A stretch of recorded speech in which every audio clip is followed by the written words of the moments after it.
Hey, VC, Jeff here. A couple things here. The show that's coming over the past week or so. I don't know. I guess I've mentioned on or off a couple times how I'd been reading the authorized biography on Doug Pinnick from King's X. And I've kind of tinkered here on and off. I don't get as much time to read as often as I love to. I have tons of books, but I had been reading through that pieces here and there whenever it was on Kindle. So whenever I would stop in the car somewhere, had to drop somebody off and wait for an appointment, I'd be reading it here and there. Well, I finished the book on my trip to Raleigh last week when we went because my wife was driving, so I was able to finish through that. So he's really been on my brain a lot. Doug Pinnick, again, the vocalist from King's X, vocal bass player. And not only that, but I learned a lot in that book about a lot of his side projects, some of which I knew about, many of which I did not. Didn't realize he had recorded with a bunch of other bands. But anyway, so he's been on the brain. That and the fact that last Record Store Day, a couple King's X albums were reissued, which I love. I've been picking up the King's X albums on vinyl that had been reissued recently. So again, because of reading the book, because of him being on the mind, because of being a King's X fan for so long, I've been trying to accumulate as much of the stuff that I could get on vinyl. Then, of course, I showed in a video last week or so how the King's X CDs were recently reissued.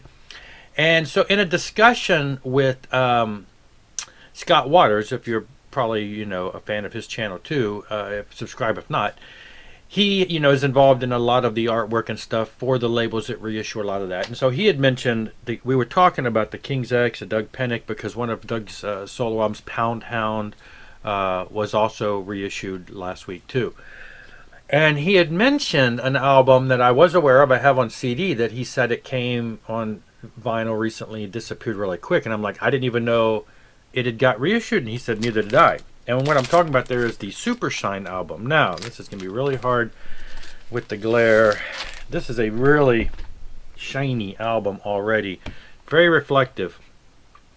And everything in my room is going to be picked up. This is anything I can do. Super Shine. Anyway, let me read. If you're not familiar with this, it came out in 2000. Like I say, it's a great album. I've had it since then on CD. Here's what the little, hype sticker says. Super Shine saw two highly respected American heavy metal bands join forces when Trouble guitarist Bruce Franklin got together with Doug Pinnick from King's X.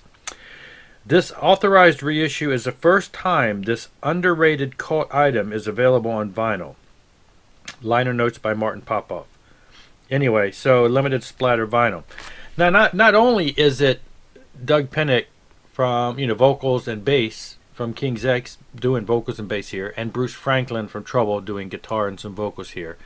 You've really got almost like a half King's X, half Trouble album, because you've also got on drums you've got both Jeff Olson, who plays the drums on some, and he's from Trouble, and then you've got Jerry Gaskell on some drums, and he's from King's X. So you've got that there.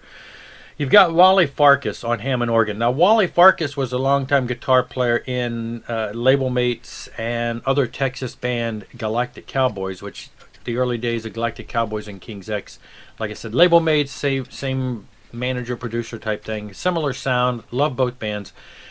Wally joined a little later on, but so Wally is doing the Hammond organ here. Now, Wally did a lot of work. If you learn this from the biography, he was basically the right-hand man to Doug Pinnick on a lot of his other solo projects, a lot of the other touring he did. So Wally's an integral part of Doug's picture. But you've also got Ty Tabor, the guitar player and vocalist from King's X, who mixed this album and, did a lot of the behind-the-scenes stuff. So while it's touted as, Bruce and Doug, there's a lot of involvement here from both bands on putting this together. Now, what do you got? You've got the Doom style guitaring of Bruce, which has that similar Doom sound, the grittiness of the Doom sound, but it's not Doom music. And then you've got the kind of the grooving Doug Pinnick sound with his bass and everything and vocals. So you've got kind of a Doom groove. It's not really Doom though, but it's got that feel, that sound. And so yeah, if you missed out on this album, now, okay, so the album disappeared really quick, as Scott had mentioned. I believe he was telling me that it was out of print. But then, like a week later or so, he said, "Hey, I found them," and he found somebody on eBay that was selling 2 copies, brand new, for a good price. He bought one, and so I bought one, and so now I was able to get this. And so yeah, again, just revisiting more of the Doug Pinnick catalog. It's on this cool splatter.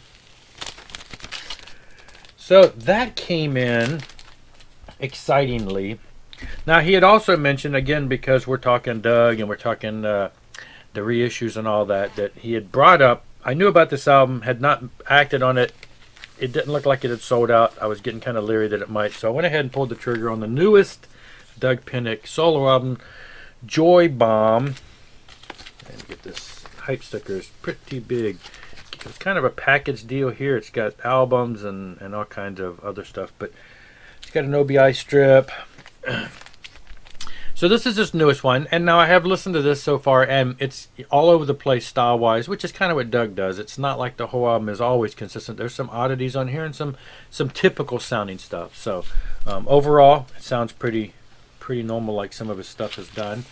So tan, sandy tan. Came with this thick, like cover art that's got signed by Doug. Got a photo on the back with of Doug with the songs on there. The inside, artwork. It's got the lyrics on one side, artwork on the other. Does come with the download card, digital there, and then the back art, similar to that card. Yeah, so I picked that up. This is Rat Pack Records, which has done a lot of stuff. They've done a lot of stuff with King's X. They did Jerry, the drummer, Jerry Gaskell's solo album, which I totally didn't pull the trigger on fast enough for that on vinyl, and now it's gone. Try to find that at some point.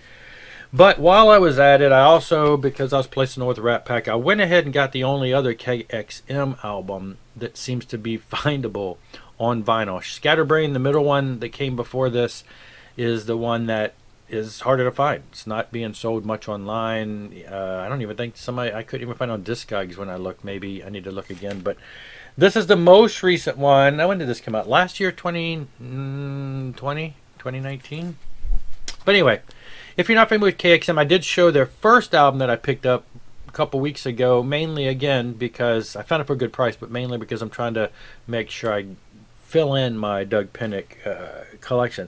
Doug on vocals and bass, and you got Richard Lynch, from Dokken fame, from Lynch Mob, all those other bands. You got him on guitar, and then you got the drummer from Korn, and so yeah, this is a Ray Luzier. Again, it's like a whole package deal. Limited turquoise and black splatter vinyl, includes download card. Limited. It's got a free 11x17 poster, download card, lyrics, and picture insert. Let me just break this down. There's a lot of stuff in here. So now I'll go over that in a minute. It's got like a cover art with this cool picture on the back. The album, like the Doug Pinnick one, has an OBI strip that's on here.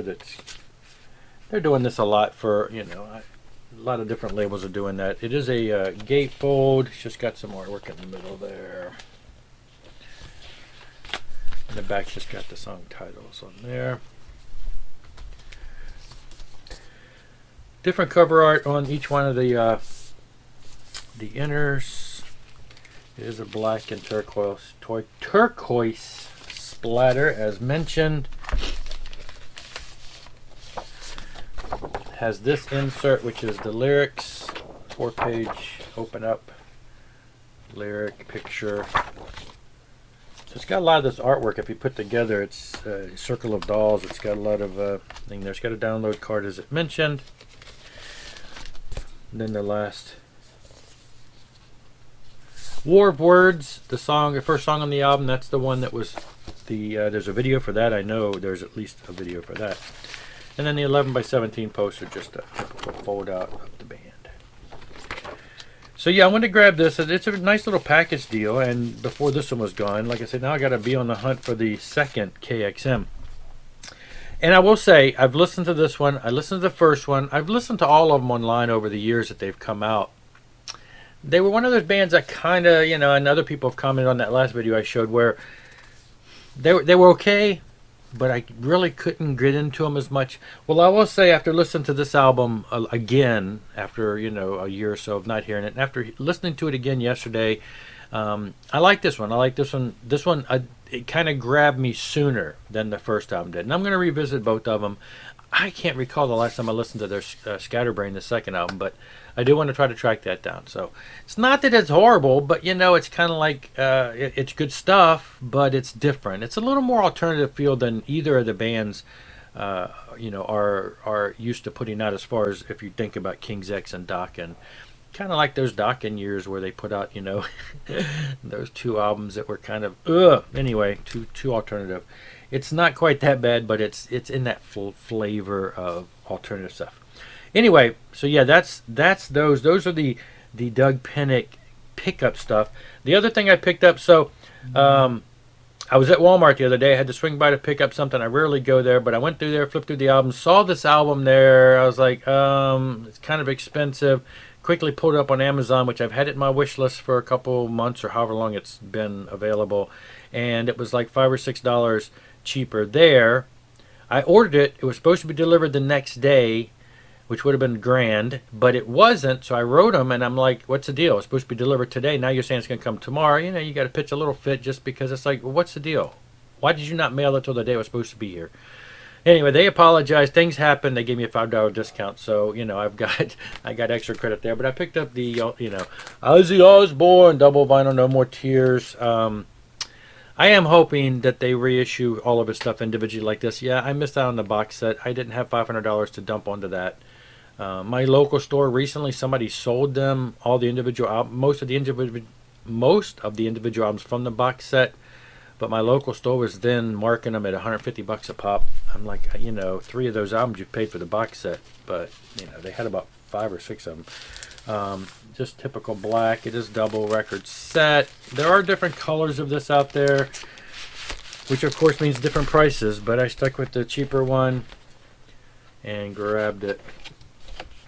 I gotta say it's been quite a while since I've really listened to this much, but revisiting it on vinyl at louder than normal volumes was a treat. That's all for now. Just, you know, catching you up on some of the recent things going on.